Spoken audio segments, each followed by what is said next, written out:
then, moving swiftly on, Liquid.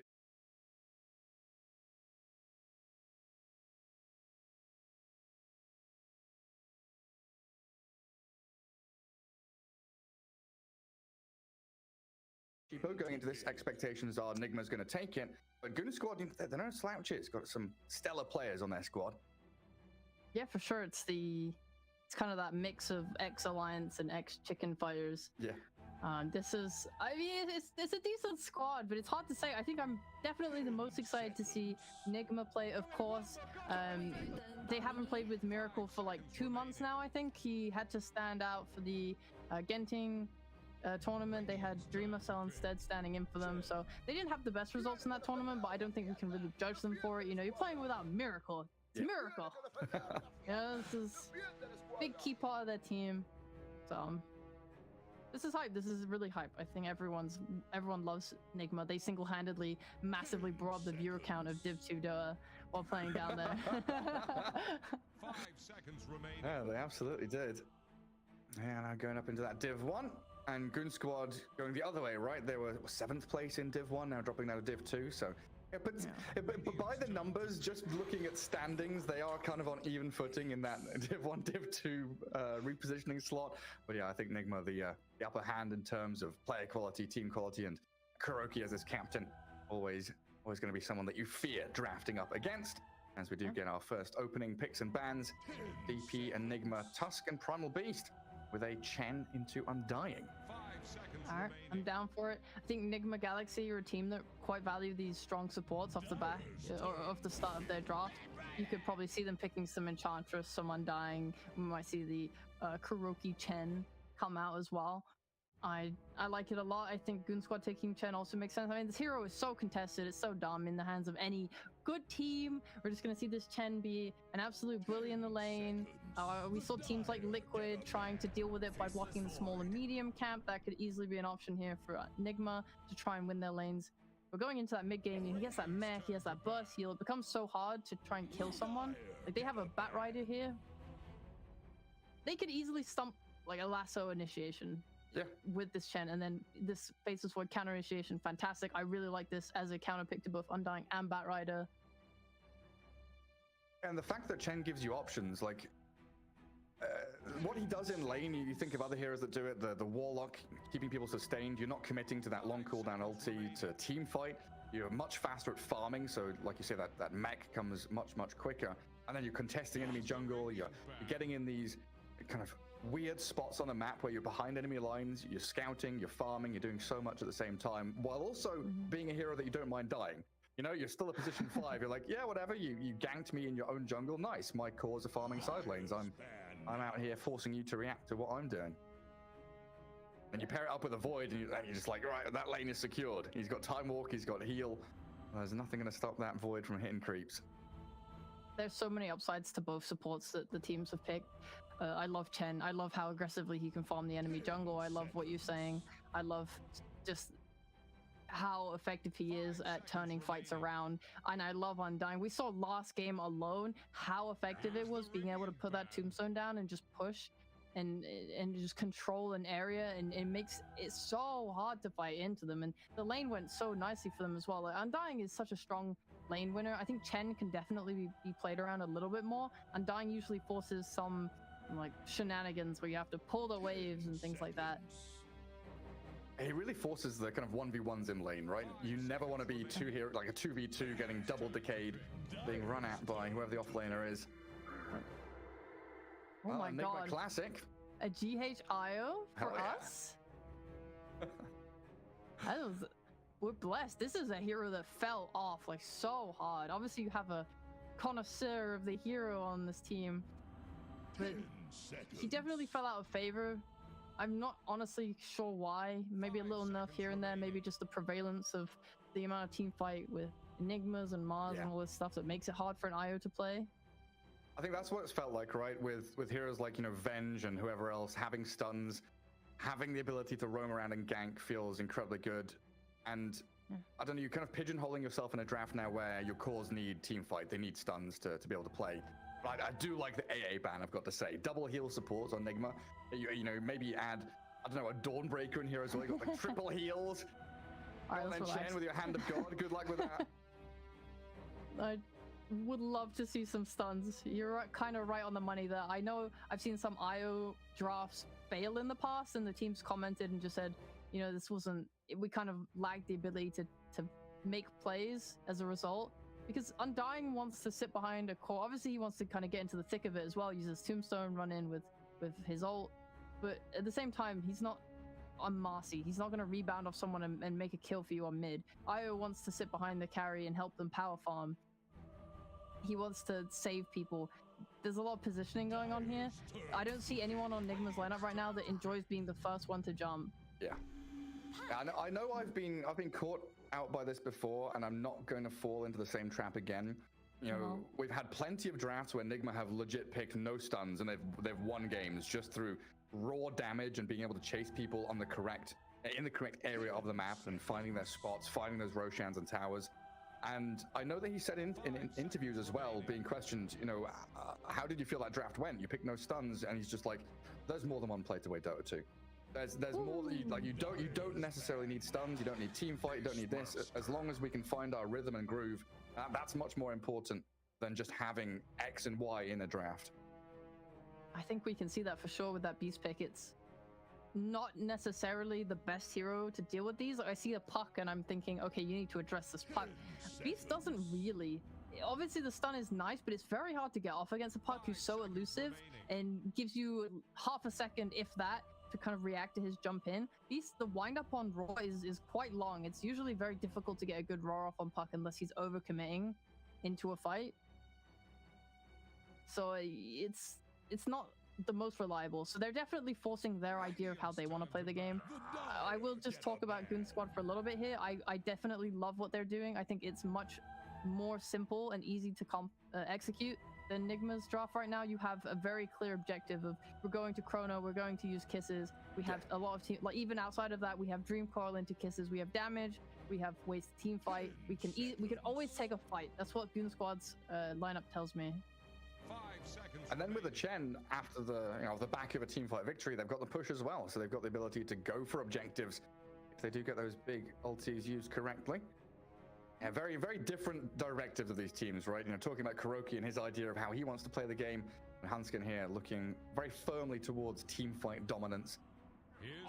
Got to be a little bit wary in the lanes, though. You know, you're looking at this IO Beastmaster, Undying +1, Batrider. It looks like is going to be heading mid. Yeah, most likely. I'm not sure what offlaner right now. I mean, a lot of good ones got banned out. There's still that Mars if you want to just really full on go into team fight. I mean, this is an S4. Yeah. What does he want? See, that's the thing. I was looking at this and wondering, you know, do they go for like a Lycan or something? But then it's S4. He's more of a Centaur DK. He's like the Blink Stun initiator. And Dawnbreaker is going to be the one for him. Right, seems fine. Seems good. You have the coil into Dawnal at any point. It's going to allow them to just globally be able to apply that pressure. You have a lot of range on your spells as well. If Limp is alone, right, and his team's behind him far off, you have the kisses, you have the Dawnal. That's just going to allow you to connect in that nice way. So they do have a lot of kill threat there that I think Nigma needs to be very cautious of. The Ursa definitely gives them ways to kill and ramp up this pressure. They're going to be playing super hard around taking Roshan. Like, Aegis is the key part of their lineup, and if they fail, if Goonsquad are able to team fight around that Roche pit and stop them from getting that objective, I think that's kind of their way to win this game. And that's what makes it so nice having this IO Beastmaster, right? You'll have Beastmaster, Radiant, top lane, just pushing that lane all the way out throughout the first, 20 minutes. So that opens Roche to you. Batrider is a hero that's very good at controlling the opposite side of the map, kind of safely pushing out waves there. And it kind of feels like Nigma have the upper hand in terms of map control with the heroes they've got. That's true. It's definitely much easier for them to kind of fight off the back of their lanes going really well. Whereas Goonsquad, I think Akron is Void. He's going to be able to get involved. He's going to be able to chrono every time it's off cooldown. But other than that, he's probably going to get his Midas or Maelstrom and just try and bomb and play a little bit more safely. Probably swing to his offlaner's lane at some point, help take that tower, and then just sort of play in that area, and then let the rest of his team make the moves. Yeah, those Solar Guardians jumping in. I mean, there's also relocate save out of Chrono. I'm definitely going to be keeping my eyes on what GH can do to kind of work around those big team fights, weasel himself and another ally away from the grasp of that void and the puck. So they do have a lot of catch, like you're saying, a lot of damage to dump into that as well. Goonsquad. It is. Here we go. For battle. I'm excited. I think both these drafts are really good. I think both these drafts have a lot of actions that they can take on the map. I don't feel like anyone is going to be sitting around twiddling their thumbs thinking, well, there's nothing we can do here. As long as both teams understand their timings well, we can see some great fights and a really good game. And GH has accepted the gauntlet thrown down by Mind Control. The first hero to die loses.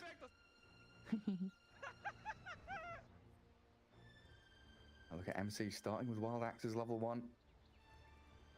So no boars against that Chen. Pretty good to spam out the Faceless Void in lane as well. Like level 1 time walk, 24-second cooldown. Get all those axes stacked up on it. I don't know if level 1 axes is the scariest thing in the world, but for sure a little bit later. You definitely... I've asked quite a few pros about the Beastmaster, just because he's so weird, right? There was this uptick in Axis builds for a while, where people were just picking him early, and then people would pick counters, and then he'd just go the Axis build. And then that sort of fell off, and teams stopped picking Beastmaster in first phase. I think it was like Amar on the panel at Arlington. I was like, hey, can you tell me about this? He's like, yeah, the problem was we started doing, or not weeks, he doesn't really play Beastmaster, but he said people started picking Beastmaster and doing the Axis build, and then people figured out the counter to the Axis build, and like everyone just kind of got better and better at playing as Beastmaster to the point where he's not super early pickable anymore. Okay. Well, what is the counter to the Axis build? Just I have no idea. You think he was going to tell me? I wish I could have got that info from him. Oh man. Oh, he's keeping his cards close to his chest. Yeah. Well, Nigma wanting that top river rune. Aqua. He's going to come in and steal it. 3 runes for Goonsquad. Good start for them. We'll chase back the Faceless Void and drop him pretty low, but he's got a Chen, the Divine Favor, and Tangos and Sticks, so it should be all right. I have never seen someone greed harder in my life. Like, this is the ultimate voucher of confidence to having an undying support in your lane who's just going to win everything for you. Mind Control has started with no items. Oh, wow. He is rushing a Helm of Iron Will. He is as well. Incredibly greedy. And that mid lane, Sumail, bat against Puck. Puck, one of those slippery heroes, along with the Queen of Pain, who can battle against the Bat Rider, slip away from the sticky napalm. See how Limp does. Currently 3 CS to the good, while Bat stuck at 1-0. The nerf to Illusory Orb has probably made this matchup better for Bat, actually, thinking about it. Just because if you are running him down, the orb is so slow that you can probably get off like just that little bit more damage, or he might not get as far as he wants to before he's forced to jaunt to it, and then you can still continue to run him down on Bat. So we could definitely see a Puck death. Yeah. It's not out of the question. Especially with this flame break, right? Yeah. If he's not able to get away from that range, keep on going. And then down in that bottom lane is the Io Ursa against a Snap and Dawn. I mean, if GH, I'm saying if GH oversteps, he could quite easily die, but of course, if it's GH, so potential here for Nigma to walk over this lane once the Ursa gets himself a couple of levels. Biggest thing is the level 2, right? We've seen it 100 times. Dawn gets level 2, Dawn kills the carry. Need to be a little bit wary of it. They don't have any disengage. That's why Miracle, he's hit level 2 with his Io, goes on the aggressive already. Put S4 down to 270 HP, so now Dawn will hit level 2 and feel very unsafe playing aggressively. Well, that's definitely one way to deal with it. We'll just simply go on her first. And yeah. Now there's no threat.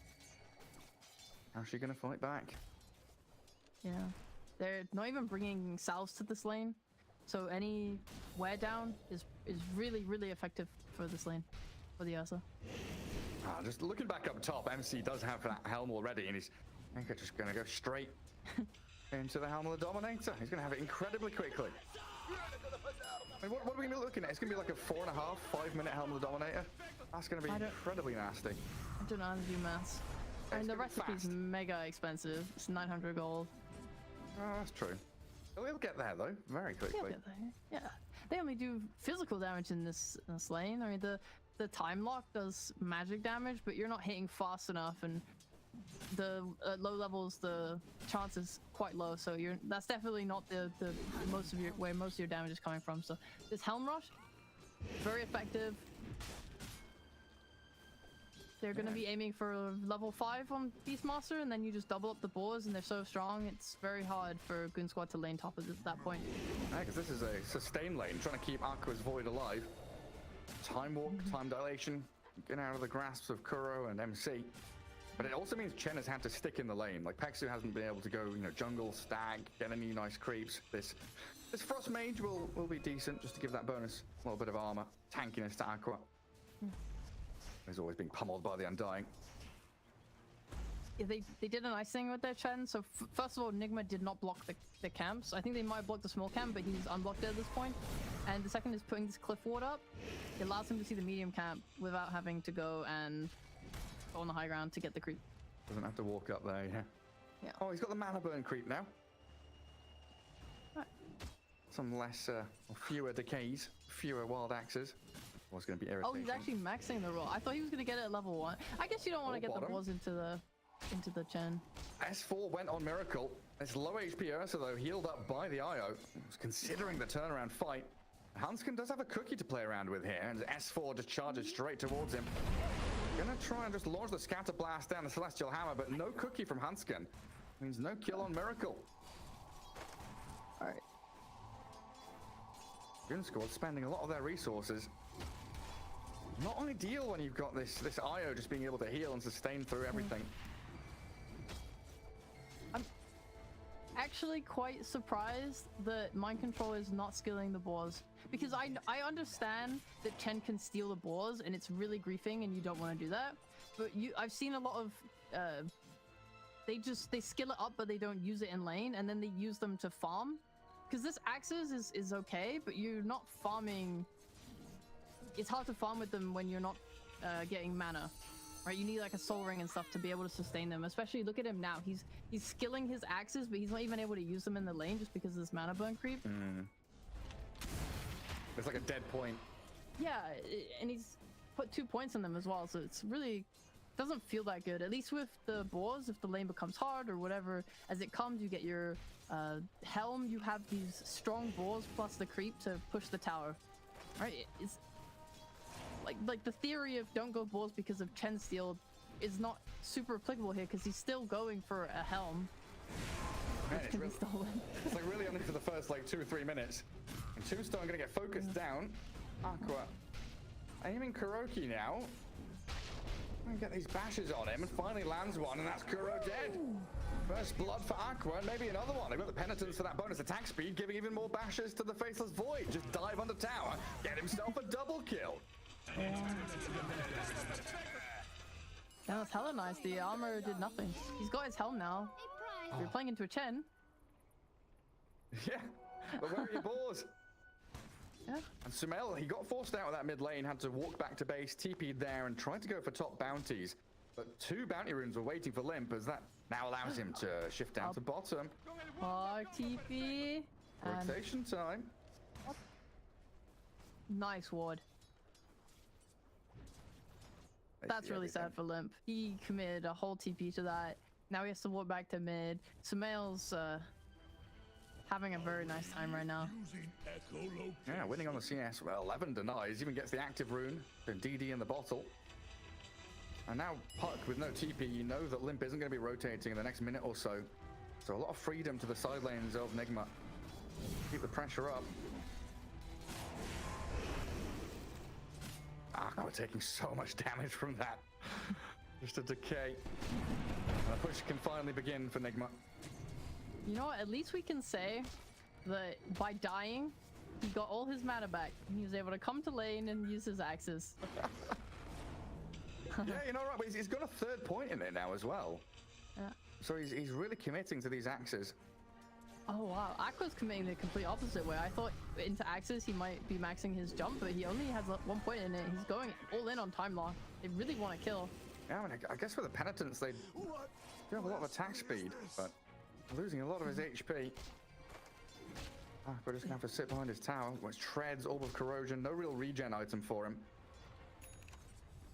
He looks like he wants to just fight.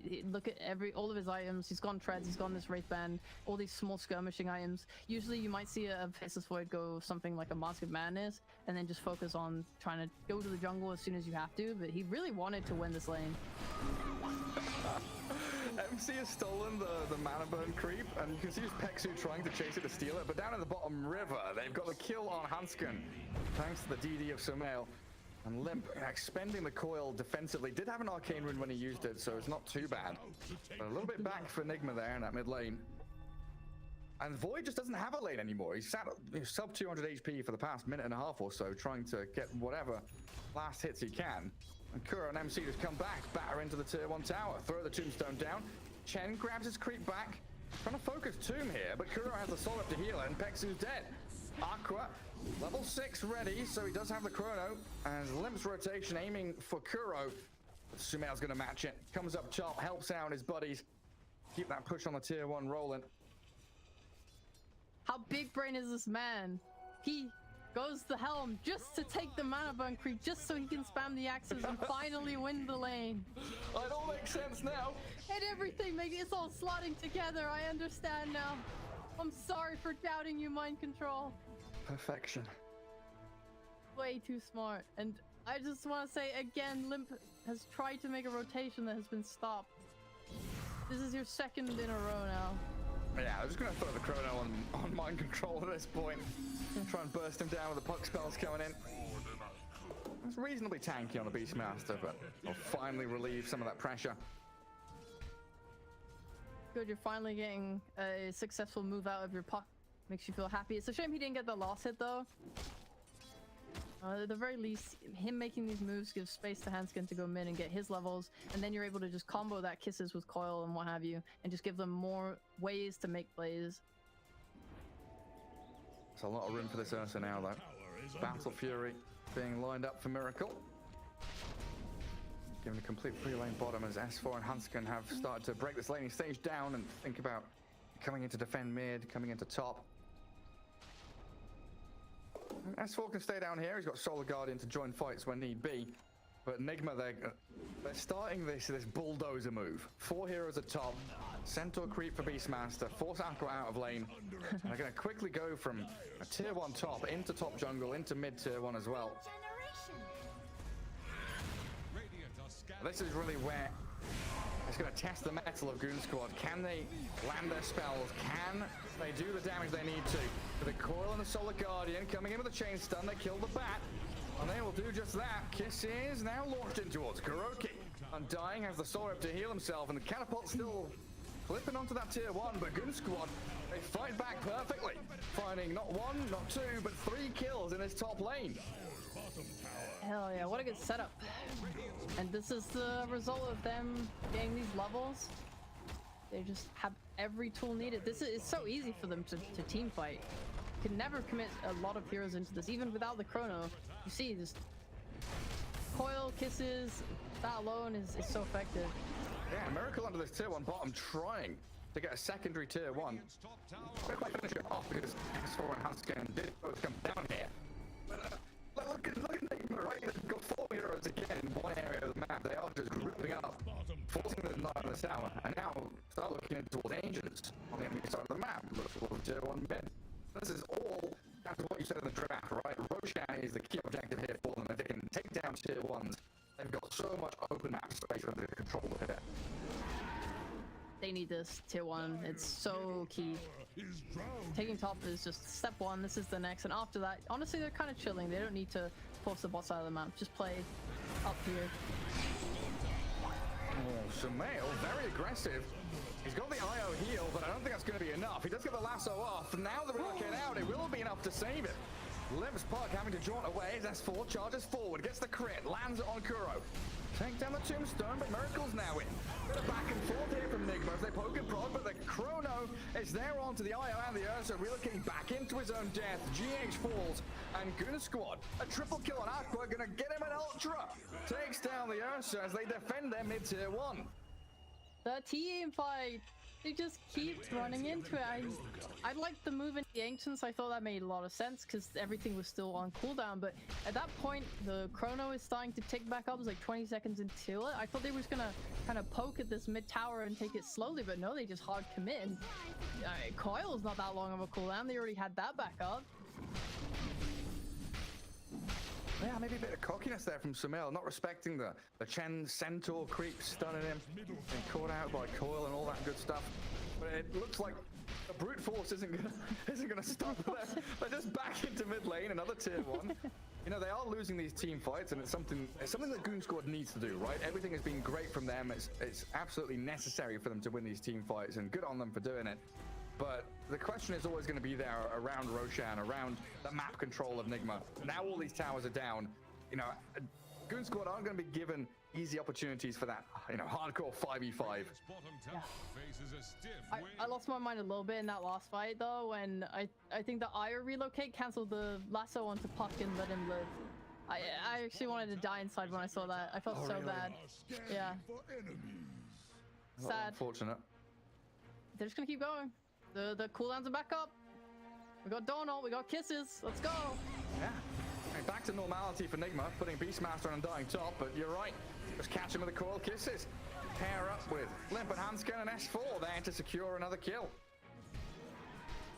And this smoke, it makes sense, right? We're talking about the Roche, we're talking about controlling the map. Yeah, you took on mid tower, but we're just gonna smoke top and clear out your heroes and force you out. And what are you gonna do about it? In 40 seconds, we have another Chrono. In 50 seconds, we have another Coil. We're just going to be able to keep fighting and fighting and turn up that heat. They are just going and fighting and gaining so much net worth off constant kills. Yeah, and fighting top in particular keeps them away from Roshan. Like, we saw Miracle and GH just be like, well, we've lost 2 heroes top. I guess I'm going bottom jungle. Farm some large camps. I think they're very keyed into this, and they're going to let Ursa scale instead. Is Ursa dead? No. He's fine. He's all right. Not comfortable though. I think it's getting a little bit scrappy, and some good ward coverage from Goonsquad as well around this Roche pit. They'll see exactly where Nigma are as they group up as 4 again. Wait, are they just going to go straight into the pit? This seems risky. No, they see a ward. I know. They're sticking it though. They have the Chrono. Oh, I think. Oh, they saw Aqua TP bot. No, he has a TP. It's okay. I just checked that. Okay. The Aqua can come up here, but he's got to do it now. Roshan below half HP, and Miracle is going to look to finish it off as they coil and slam into the bat. Sumail getting picked off. But Roshan and Aegis claimed up by the Ursa, while Mind Control a little stranded now. Caught out by the time dilation and the bashes of Aqua, finding 2 core kills. Goonsquad not going to be too unhappy with that. Like, okay, your Ursa got Aegis, but we still have our team fight ultis. We're still ready to chase. Yeah, that was really massive heads up by Nigma when Aqua showed on bot. He didn't have a TP. Like, it was not on cooldown, but he didn't have one. So knowing that he's there without a TP, they just run into the pit and abuse that. Even though there's a Chrono, it doesn't matter. He can't connect to the fight fast enough. So that was really smart from them to do that and take advantage of that. And obviously they punished as much as they could on Goonsquad, but yeah, that was definitely a big mistake that shouldn't have happened. Yeah, little victory off of that, little bit of information. That's a good spot. Yeah. Just Miracle now has his Battle Fury. I think this is a big thing. They didn't like force things super hard. They didn't go that morbid mask and go, okay, we're gonna 100% just run at this pit and do what we can. He's still aiming to scale and play into this game. You're a Faceless Void, sure, you're kind of like the anti-carry that can always win the game with that one Chronosphere, but Ursa can kill you. It is definitely, especially going later with a basher, you always have to be afraid of the ability to kind of just die within this overpower. Yeah, I'm just looking at Hanskin here. Kind of an interesting build on this support Snapfire. Treads drums and going into a Solar Crest. Okay, this is the second Solar Crest I've seen in the last few days. What is happening? it was super dead item. Who was it? I was talking. I think I was talking with like Webhouse and Scriff, and we were looking at Solarcrest at the Arlington Major, and it's like, where is this item? And then the tail end of the tournament, we saw like 2 or 3 purchases of it, and then it just died again. Like it just disappeared off the face of the map. But it seems like an item that your Chens and whoever could be buying, but they want mech, they want bigger items, they want the Aghanims later on. And I guess with the addition of Aghanim shards and a lot of these heroes like Dazzle as an example, you don't have the space and time to be buying a medallion or a crest when you want to be saving for shard. I think the uprising of Wraith Pack also didn't help Solar Crest. Yeah, true. And it's just always, because it's very expensive. It's 2.6k gold, and the stats on it aren't that fantastic. Yeah, you're like a position 4 or 5, and you're like, I can afford 1 support item. It's like, it's Wraith Pact or it's a 4 staff. Even Glimmercape, it feels like, has fallen off pretty heavily over the past 6-7 months. I've seen a couple, and they're always very effective, so I do still like Glimmercape a lot. Solar Crest I'm unsure on. I really love it this game, though. When you're playing with a Faceless Void, the one thing that he lacks and struggles with and always has to itemize into is attack speed. Yeah. And a Solar Crest gives him that, so it's a really nice way to just help him with his issues. We've got the Hand of God heal on S4, but Miracle makes short work of her. Don't break it down quickly. There. It's always nice to see teams play into the Dawnbreaker like that, and they're very similar to a Spectre, right? You don't want to be ganking opposite to the Dawn because she can join the fight, so you go instead towards her. Make sure Solar Guardian is not going to get that effectiveness. And Goonsquad taking their foot off the pedal a little bit here. Like, they've got all their ultis ready. Yeah. Do you feel it's smoke time, go time for them? That's what I was going to comment on. I was going to say that it feels like they're really respecting this Aegis and the strength of it, which, I don't know. I feel like they were still a stronger team, but maybe... I mean, yeah, you were playing into... Us only had Aegis and Battle Fury. Yeah, he's strong, but if you're able to team fight and control everyone else, you're getting those good kills. Like, Batrider is rapidly approaching a BKB. That's going to make your team fight a lot harder. Mind Control has that Wraith Pack now, so your kisses are doing less damage. Yeah, I guess they're looking for S4's BKB, which is pretty close, and that might be the signal to go. But Nigma are going to take this opportunity where we look at Goonsquad and they're reliant on all these long cooldown ultis, and they need everyone together to actually fight back. As the Solar Guardian will save up Hanskin as Tanky treads Medallion Drum Spill, keeps him alive, and allows Aqua to get a 2-man chrono. GH keeping Miracle alive, and still has an Aegis for 40 seconds. Trying to turn and fight, but they've already lost MC and a 2-man coil here from Limp, forcing the relocate save out.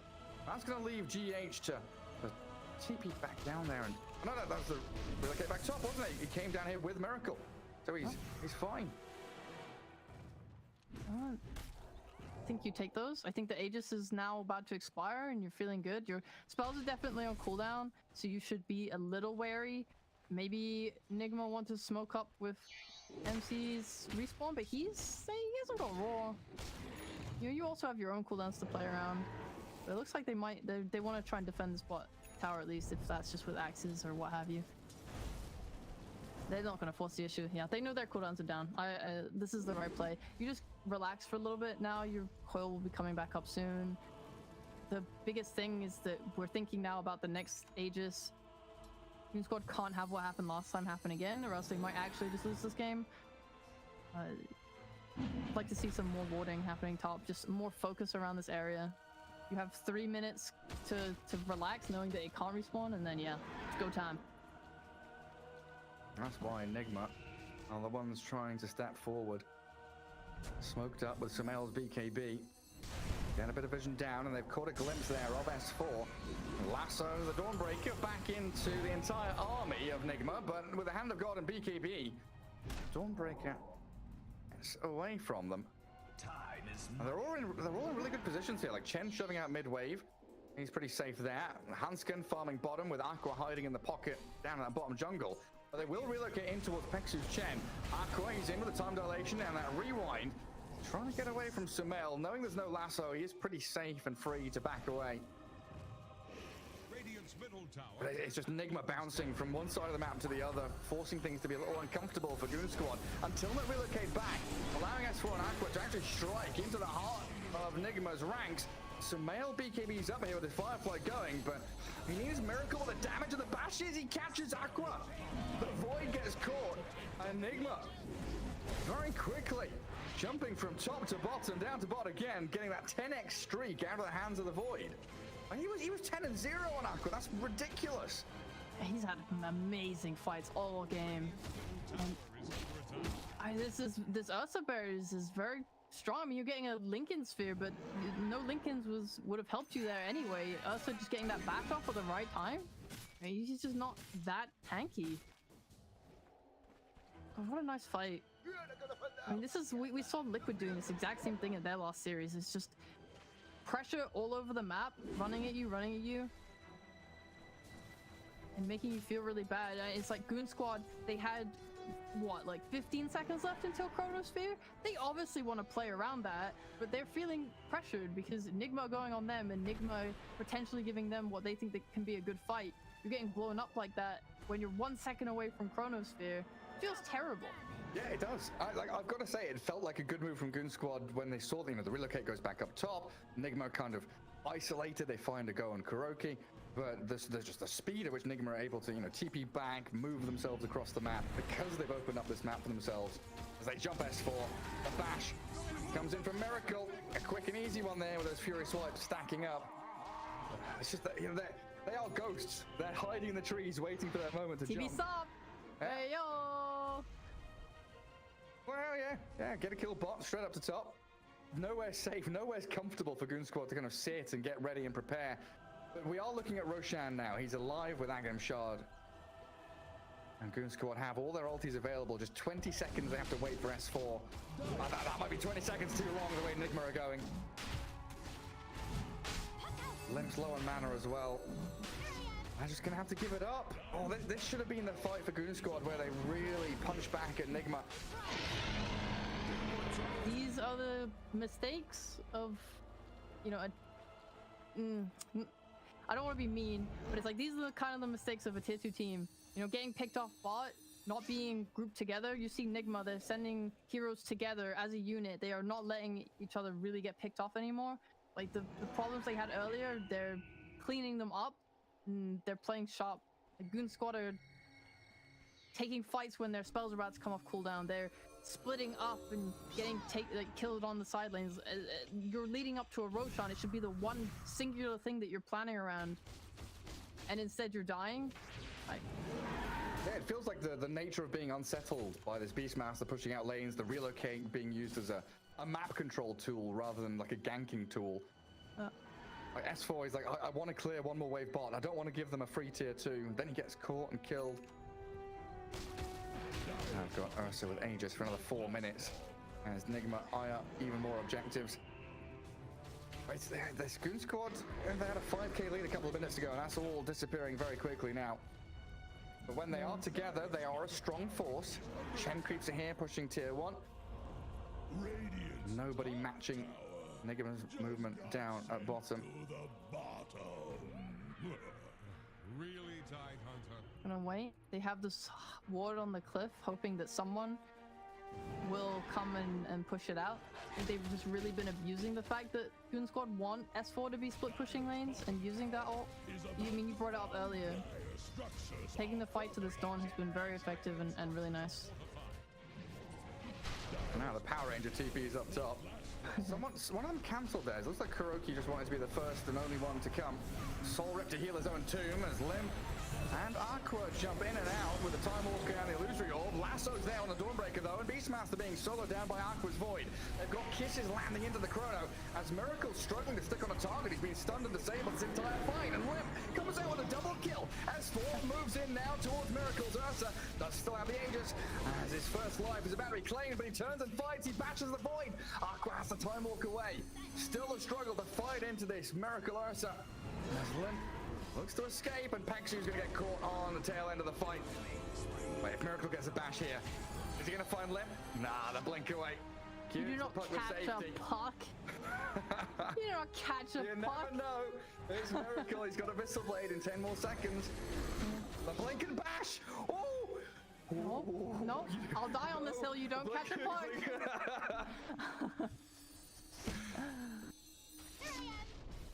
Slippery devil.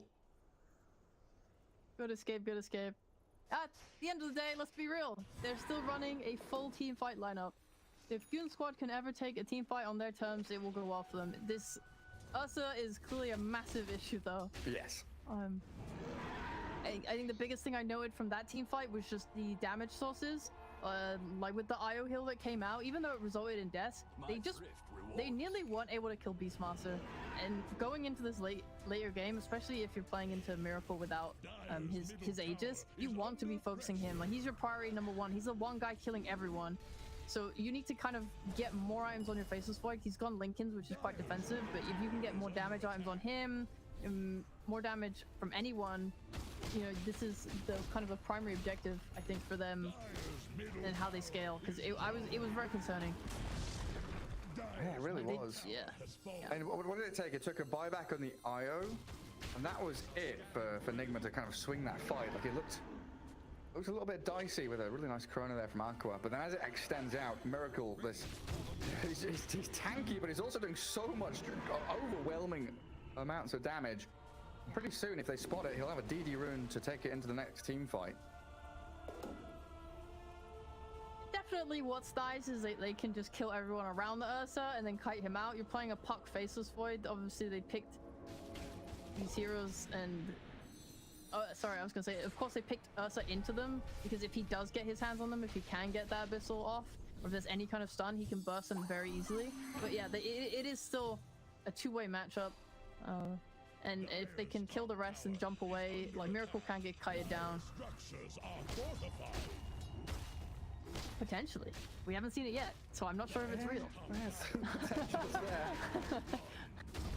Made it a little bit more difficult now. He's got that shard, so even more enrages for Miracle to play around. And just toppling out his tier 2 towers now, as the Aegis finally gets reclaimed. Countdown begins. 3 minutes.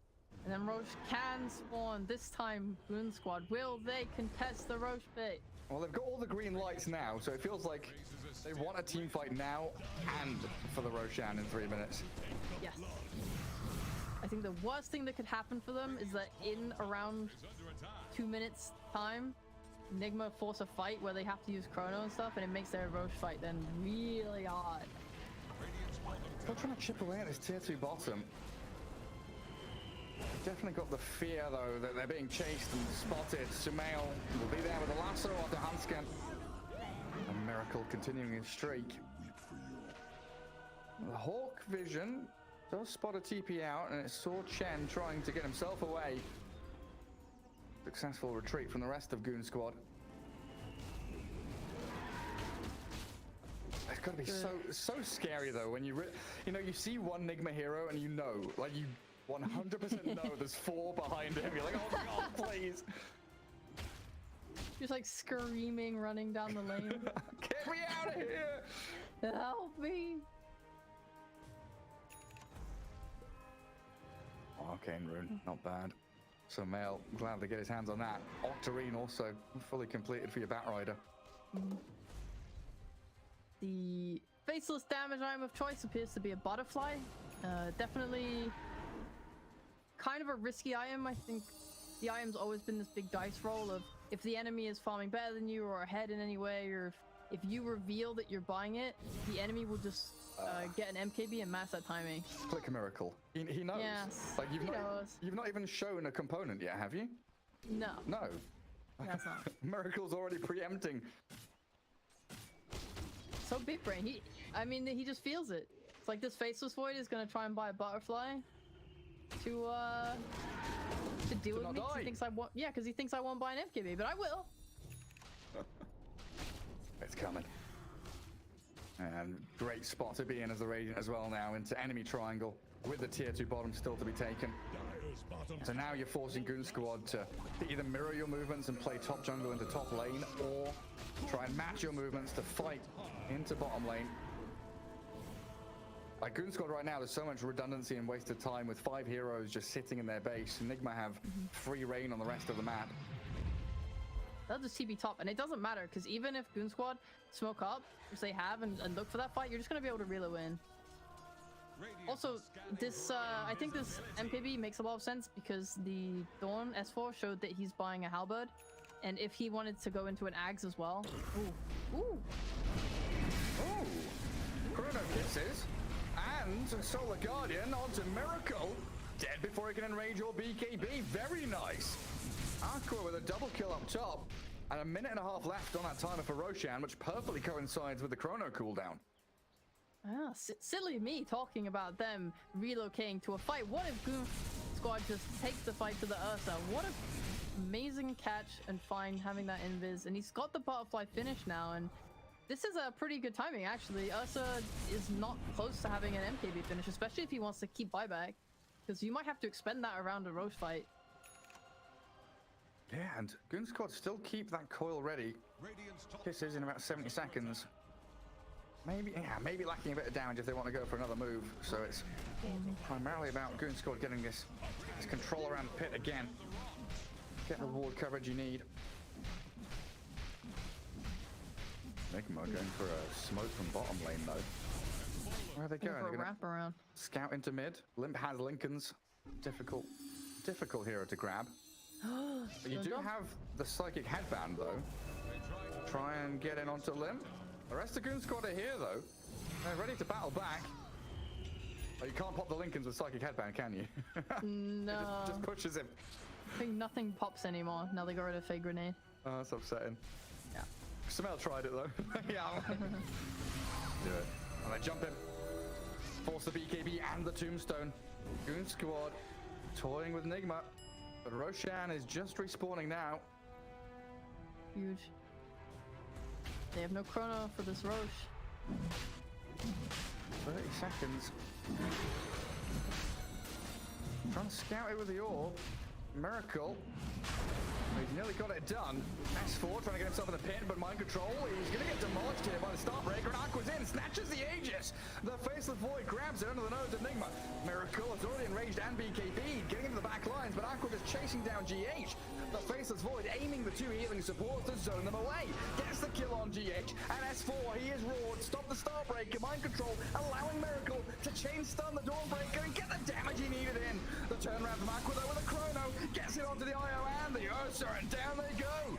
GA's bought back for this, as did MC and Sumail, and they're just being shredded. Mind control dies back, GA died back, and Batrider's the only one left out on the map for Nigma. A team fight from Goonsquad, far too strong. They did it, Gary! They fought the Roche pit! This is Goonsquad at maximum power! Their third eye has opened, they have gone, guys, what if we simply stop Ursa from taking Aegis for free? And what a beautiful sight it is.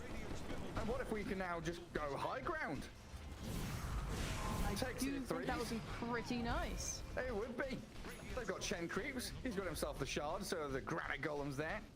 Buffing and tanking up this Aqua Void. Samel trying to push him away.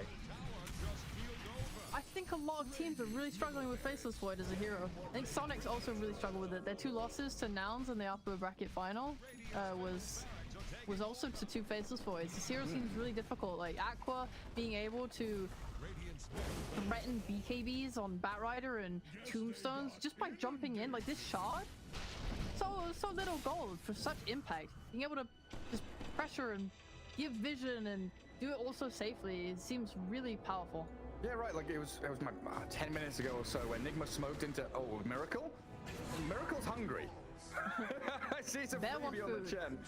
But yeah, Nigma smoked into Dire Triangle and Aqua, yeah, just time walk, reversed, broke the smoke, saw up high ground. He's like, okay, well, I see you. Give me the vision. Now 10k lead for Goonsquad, 1 ranks ahead. And Aegis on the Void, that's got to be the biggest thing here. Like, yeah, you took it away from the Ursa, but you've also got 2 lives on Aqua now. Definitely still think this game can go either way. We just need, I think, Nigma will slow the game down a little bit on their end. Obviously, playing into this Aegis, you have to respect it. You have to respect the team fight that Goonsquad have, and having used your buybacks on a lot of heroes, you're definitely aware that one lost fight will just lose you the game. So high stakes. Ursa will forego having buyback of his own just to get that MKB. They really value, like, if they see a hero and they know that they can get something, they want to be able to take it. And this MKB gives them that. As Goonsquad, they need, like, for their team fight to work, they need everyone alive. They need every damage source, every ulti at their disposal, and they're gonna have to face their 5-man smoke from Nigma, jumping straight onto Hanskin. The Chrono, though, 3 quarters side of the bubble, time locked up. Michael's on the heel, the middle here now, and Miracle getting off the enrage. Very tanky, Ernst, but he's trying to get away. Aqua bashing him, but the match return, he can't onto the face of the body, but it's what I've got. Mind control puts down by Limp with the TD puck now, though, and he's gone for 50 with no buyback available, while GH has to relocate back into the midst of Goonsquad. These zombies, man. They are very irritating. I mean, another buyback from Nigma there. Kuroki returning to the battlefield. They forced a fair few ultis out of Goonsquad, but you've got to say another victory there for Goonsquad, even though they did lose that Aegis pretty quickly. I actually really like that fight for Nigma, because I think it showed that, like, a way that they can win these fights. They get a 3-man chrono and try and focus one down, but as long as GH is not in the chrono, oh, what a bash! Oh wow! Can't catch! Can't catch! Limp! Oh my god! Maybe you can't! Maybe you can't catch the puck! I spoke too soon. The flame break, the pushback, the damage over time. Phase shift again, jaunt to the orb, and yeah, Limp is fine. Is Puck real? Has anyone ever caught one with their own 2 hands to prove that Puck is real? Oh god. Unbelievable. What a hero. I thought the nurse were really gonna actually bite his ass there, like yeah, it did not go very far before he had to jump to it. No. That's alright. I guess they've got 2 of those heroes as well. Void and Puck, both incredibly difficult heroes to actually finish off. This is very hard, yeah. Yeah, I was confident in that. He got the reload off on the heal on Beastmaster, and no one died inside the chrono. You take that fight to one where there's no Aegis, and maybe Nigma just take that fight all the way. Right? They're forced to back off because they kind of use their spells and commit everything in. They get this Aegis pop, and then they have to back off because now Goonsquad have more in the tank. So just, yeah, now there's no Aegis in play, it definitely could go well for Nigma. I definitely feel that this is just a completely even game. It comes down to execution. I feel like it only gets scarier for both sides. Like, this Ursa still has more room to grow. You like a Satanic where you have to not only kill him once but then kill his Satanic life too is very scary, but also a Faceless Void takes so long to scale up. It feels like you have to buy like your farming items, so he has a Midas and a Maelstrom, and then he has to go with defensive items, so you go either a BKB or a Linken's, and then you can start to buy damage. And he only has like the 1 real damage item right now in this butterfly. Maybe later down the line, you know, he's got a Daedalus or something. He does have some pretty sick backup though. He's got 10 creeps, but he's also got Hanskin, who's managed to farm an Assault Cuirass. Hell yeah! Solar Crest and AC on this Snapfire, buffing up the Faceless Void. That's what I like to hear. I kind of want Hanskin to like transition into right click now, because he went with the little Shredder attacks talent and can still go the 20 and 25 talents as well. Just buy a Daedalus at this point. It's really good. It's really, really good. I love seeing Snaps transition in that way. Dire's bottom tower. Okay. Nigma though, always the ones out on the map threatening objectives. This is such a good coordinated play. They're pressuring the high ground with the creep. Someone has to deal with this. And when someone deals with that, they take this amazing smoke fight. They're losing one thing. Smoke breaks. Miracle's the one to spot it. Oh. And now they start filtering back to their base. Sumail TP'd. They'll have IO return as well. It looks like S4, he's leading the charge and trying to scout out where the rest of Nigma are. Close. I think they were probably hoping to get a ward up on the high ground cliff, like to start the fight, but the smoke broke so early they kind of backed off. Also, I think the bat hadn't quite shown top yet. If they had, maybe they feel more confident taking that fight there. Just a little unfortunate timing on the smoke break, but the idea was very sound, and they get that tier 3. That means the glyph is reset for Nigma. Oh, the jump from Sumail. They find S4, primary target for them. How is it you heard not my warning? If this is a fast Roche respawn, it could force S4 to be in a position where he has to buy back. Roche wouldn't do that, right? Roche wouldn't. Oh, he would. Absolutely, he Roche would. wouldn't hate on poor S4 that way, no?